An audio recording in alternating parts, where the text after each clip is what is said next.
So it happened the first time. Probably happen again in America soon. Hey! Alright, let's start the show. You guys ready to see your first act?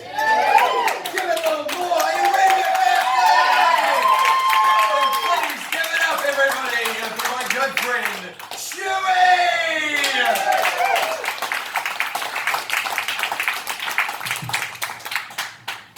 Hello, everybody. As Snap said, yes, my name is Chewie. I just run with the one name. I realise that is super pretentious, and I apologise for it. I'm putting it down to living in Wellington for 10 years. As you're aware, Wellington's a super pretentious town, and you just have to lean into it sometimes and just go with it. So, also from Wellington, it's obviously not worth knowing unless it's handcrafted, organic, and free range. So that's how I market myself these days. Need to say, working out really well. Thank you. If you're going to do something in Wellington, you just really have to ram it through a filter.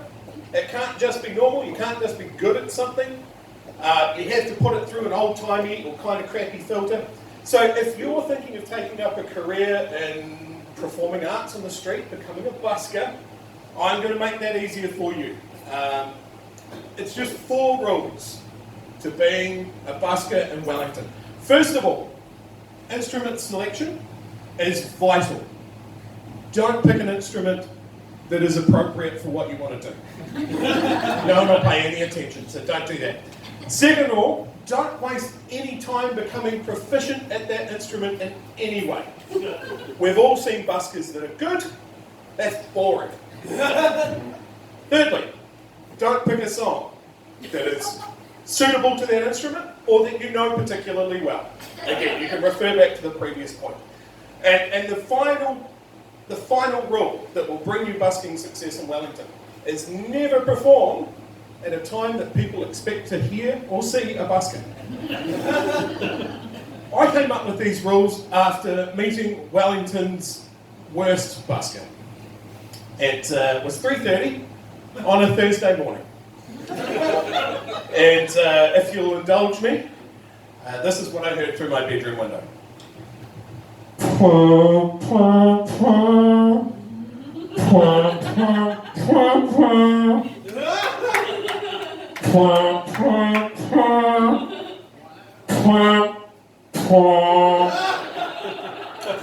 So I immediately got dressed, ran out my front door, ran 3 flights of stairs down to the corner that he was performing on and shouted very loudly in his face, "This is excellent! You've got to keep doing this!" You may be surprised this wasn't the reason that I've left Wellington. The reason I left Wellington is I think I completed it. I beat Wellington's final boss. A lot of people ask me what that final boss is. It wasn't Winston Peters. It was, in fact, not just one person. How this happened is I was coming home from a bar, turned the corner into my street, and what I saw there stopped me dead. It was a 13-person, all-in, all-drag queen brawl. And I did what I think any one of you would have done if you were in my place. I stopped dead in the middle of the street, kebab in hand, and watched. And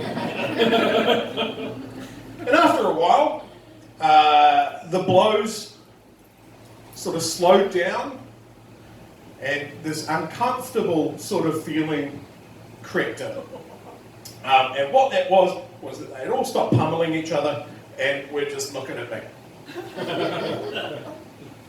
And I got this. "What are you looking at, honey?" Now, you might have some ideas about martial arts. Maybe you've watched some MMA and have some ideas about how you would defend yourself in that situation. But bear in mind, I just spent 5 minutes watching very large men in dresses defend themselves from spangly platform shoes while trying to protect their very expensive imported beehive wig from being knocked off their head. These guys are on a whole nother level from me. So I did what I had to do. I left town. And I moved south. I moved back to the town that I was raised. I went to Timaru. I know what you're all thinking, I know.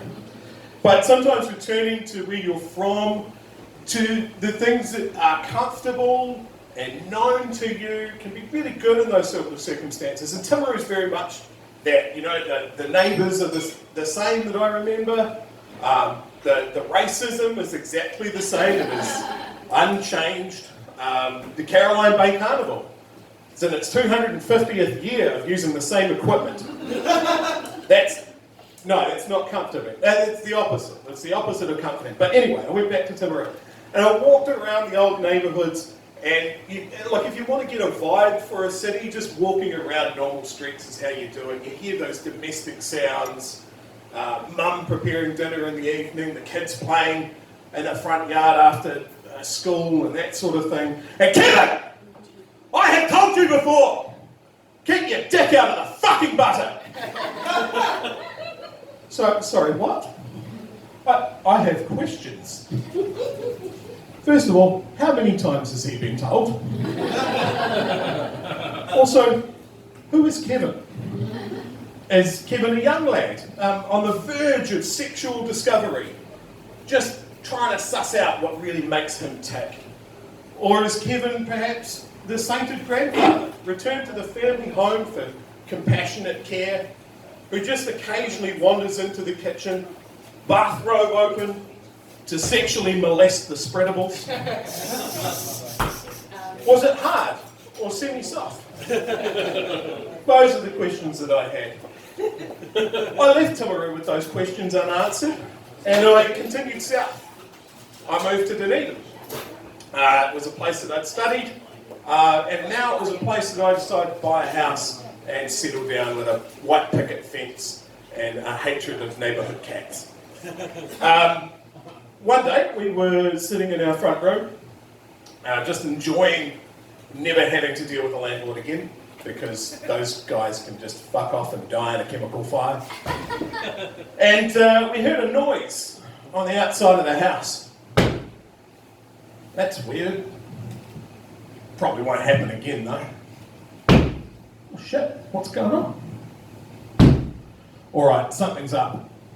I've got to deploy into the alpha male defending his homestead. So I threw open my front door, I stood on my porch, and I saw a disheveled man who kicked over a bin and was rifling through its contents for old potatoes to throw at my house. And I said to him, "Excuse me, sir, is there a problem? Can I be of assistance?" And he looked at me and replied,